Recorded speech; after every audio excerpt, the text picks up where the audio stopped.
ನಮಸ್ಕಾರ ಸ್ನೇಹಿತರೆ, ನನ್ನ ಚಾನಲ್ಗೆ ನಿಮ್ಮೆಲ್ಲರಿಗೂ ಆತ್ಮೀಯವಾದಂಥ ಸ್ವಾಗತ. ಇವಾಗ ನೀವು ನೋಡ್ತಾ ಇರೋದು ಚಪ್ರದವರೆಕಾಯಿ ಅಥವಾ ನೆಲ್ಲವರೆಕಾಯಿ ಅಂತ ಕರಿತೀವಲ್ಲ, ಆ ಗಿಡ ಮೇಲ್ಗಡೆ ಹಬ್ಬಿಸ್ತಾ ಇದ್ದೀವಿ. ಚೆನ್ನಾಗಿ ಬೆಳೀತಾ ಇದೆ. ಕರೆಕ್ಟಾಗಿ ಕಟ್ಕೊಟ್ರೆ ಮೇಲಕ್ಕೆ ಬೆಳ್ಕೊಂಡು ಹೋಗುತ್ತೆ.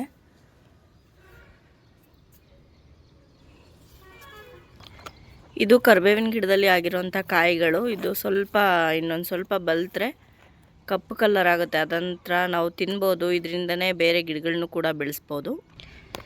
ಡ್ರ್ಯಾಗನ್ ಫ್ರೂಟ್ ಹೂವು ಬಿಟ್ಟಿದ್ದು ನೋಡಿದ್ರಿ, ಇವಾಗ ಪೂರ್ತಿ ಒಣಗೋಗಿದೆ. ಇಲ್ಲಿ ಕಾಯಿ ದಪ್ಪಗಾಗ್ತಾ ಇದೆ.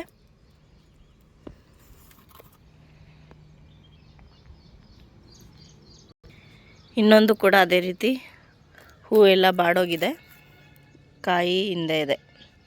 ಇದು ಸ್ವಲ್ಪ ಚಿಕ್ಕದಾಗೇ ಇದೆ ಕಾಯಿ, ಅದಕ್ಕೆ ಕಂಪೇರ್ ಮಾಡಿದ್ರೆ ಸೈಜು.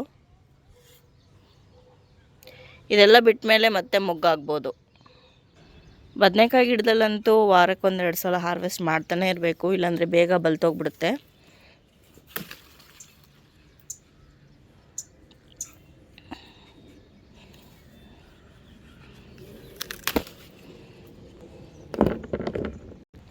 ನೋಡಿ, ಇವತ್ತಿಷ್ಟು ಸಿಕ್ಕಿದೆ ಬದನೆಕಾಯಿಗಳು. ಇದೇ ಬೇರೆ ಥರ ವೆರೈಟಿ, ಹಾಗೆ ಇದೇ ಬೇರೆ ಥರ ವೆರೈಟಿ. ನೋಡಿ, ಇಲ್ಲಿ ರೇನ್ ಲಿಲಿ ಹೂಗಳು ಅರಳಿದೆ. ಎಷ್ಟು ಚೆನ್ನಾಗಿ ಕಾಣಿಸ್ತದೆ, ಗುಂಪಾಗಿ ಅರಳಿದೆ. ಇದೆಲ್ಲ ಮಗುಗಳು, ನಾಳೆ ನಾಡ್ದ್ರಲ್ಲಿ ಅರಳುತ್ತೆ. ನೋಡಿ ಎಷ್ಟು ಚೆನ್ನಾಗಿದೆ ಅಂತ. ಮಳೆಗಾಲ ಬಂತು ಅಂದರೆ ರೈನ್ ಲಿಲಿಗಳು ಅರಳ್ತಾನೆ ಇರುತ್ತೆ. ಇದು ತೊಂಡೆಕಾಯಿ ಗಿಡ ಚೆನ್ನಾಗಿ ಆಗ್ತಾಯಿದೆ. ಹಾಗೆ ಬೆಂಡೆಕಾಯಿ ಗಿಡಗಳಿದೆ. ಮತ್ತು ಇದು ಹುರುಳಿಕಾಯಿ ಗಿಡ, ಬೀನ್ಸ್ ಗಿಡ. ಈ ಸಲ ಸೀಬೆಕಾಯಿ ಗಿಡದಲ್ಲಿ ಯಾಕೋ ಕಾಯಿಗಳು ಅಷ್ಟೊಂದು ದಪ್ಪ ಆಗಿಲ್ಲ.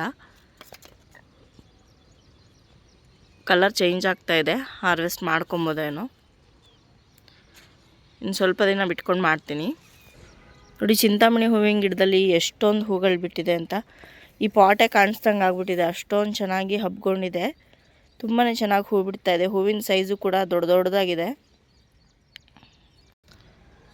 ಪಿಂಕ್ ಕಲರ್ ದಾಸವಾಳ ತುಂಬಾ ಜಾಸ್ತಿ ಹೂಗಳು ಬಿಟ್ಟಿದೆ ಇವತ್ತು. ಇದೊಂಥರ ಲೈಟ್ ಪಿಂಕ್ ವೆರೈಟಿ. ಹಾಗೆ ಇದು ವೈಟ್ ಕಲರ್, ಮತ್ತು ಇಲ್ಲೊಂದು ಯೆಲ್ಲೋ ಕಲರ್ ಅರಳಿದೆ. ಜಾಜಿ ಹೂಗಳು ಕೂಡ ತುಂಬಾ ಜಾಸ್ತಿ ಬಿಡ್ತಾ ಇದೆ ಇವಾಗ.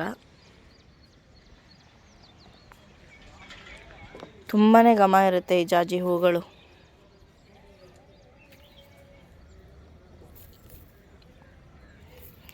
ನಾವು ಈ ಹೂವನ್ನ ಮೊಗ್ಗಲ್ಲಿ ಕೂಡ ಕಿತ್ಕೊಂಡು ಕಟ್ಕೊಬೋದು, ಅಥವಾ ಹೂವು ಅರಳಿದ ಮೇಲೂ ಕಟ್ಬೋದು.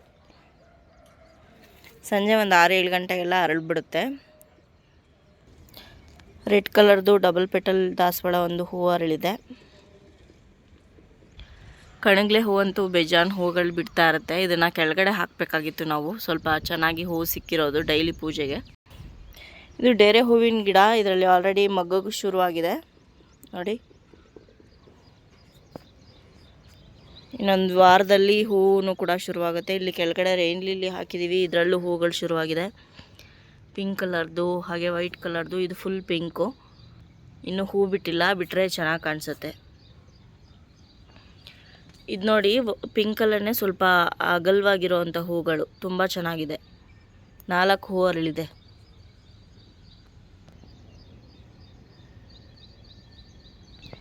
ರೋಸ್ ಗಿಡದಲ್ಲಿ ತುಂಬ ಚೆನ್ನಾಗಿ ಚಿಗುರು ಬರ್ತಾ ಇದೆ. ಹೂನು ನೋಡಿ ಎಷ್ಟು ಚೆನ್ನಾಗಿದೆ. ಇದು ವೈಟ್ ಕಲರ್ ರೋಸು, ಇನ್ನೂ ಪೂರ್ತಿ ಅರಳಿಲ್ಲ, ಮೊಗ್ಗುಗಳಿದೆ. ಇಲ್ಲೊಂದಿದೆ. ಇದು ಯೆಲ್ಲೋ ಕಲರ್ ಆಲ್ರೆಡಿ ಚೇಂಜ್ ಆಗ್ತಾ ಇದೆ. ಇವತ್ತು ಹಾರ್ವೆಸ್ಟ್ ಮಾಡಿಬಿಡ್ತೀನಿ ಇದನ್ನು. ಇದು ಬಟನ್ ರೋಸು, ಪುಟ್ಟದಾಗಿರುತ್ತೆ. ವಿಗ್ರಹಗಳಿಗೆಲ್ಲ ಇಡೋದಕ್ಕೆ ತುಂಬ ಚೆನ್ನಾಗಿರುತ್ತೆ. ತುಂಬ ಚೆನ್ನಾಗಿ ಚಿಗುರು ಬಂದಿದೆ. ಹೂನು ಕೂಡ ಚೆನ್ನಾಗಿ ಬರ್ಬೋದು ಈ ಸಲ. ಇದು ಡಬಲ್ ಕಲರ್ ರೋಸು, ಆರೆಂಜ್ ಮತ್ತು ಯೆಲ್ಲೋ ಕಲರ್. ಇದೂ ಫುಲ್ ಅರಳಿದೆ. ಇವತ್ತು ಕಿತ್ಕೊತೀನಿ ಪೂಜೆಗೆ.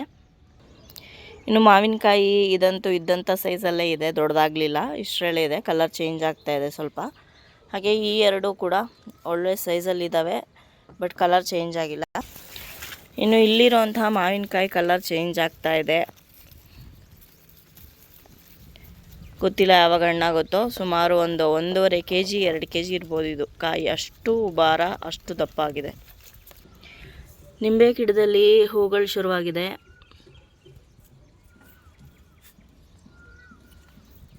ಇಲ್ಲೂ ಕೂಡ ಇದು ಮಳ್ಳೆ ಹೂವಿನ ಗಿಡ, ಅಂದರೆ ಅಂಬರ್ ಮಲ್ಲಿಗೆ ಅಂತೀವಲ್ವ, ಆ ಥರದ್ದು. ಫುಲ್ ಮೇಲೆ ಹಬ್ಸಿದ್ದೀವಿ, ಹೂಗಳು ಬಿಡ್ತಾ ಇರುತ್ತೆ. ನಾವು ಮೇಲೆಲ್ಲ ಹತ್ತಿ ಹೂ ಕಿತ್ಕೊಳ್ಳೋಕೆ ಹೋಗಲ್ಲ, ಹಾಗೆ ಗಿಡದಲ್ಲಿ ಬಿಟ್ಬಿಡ್ತೀವಿ.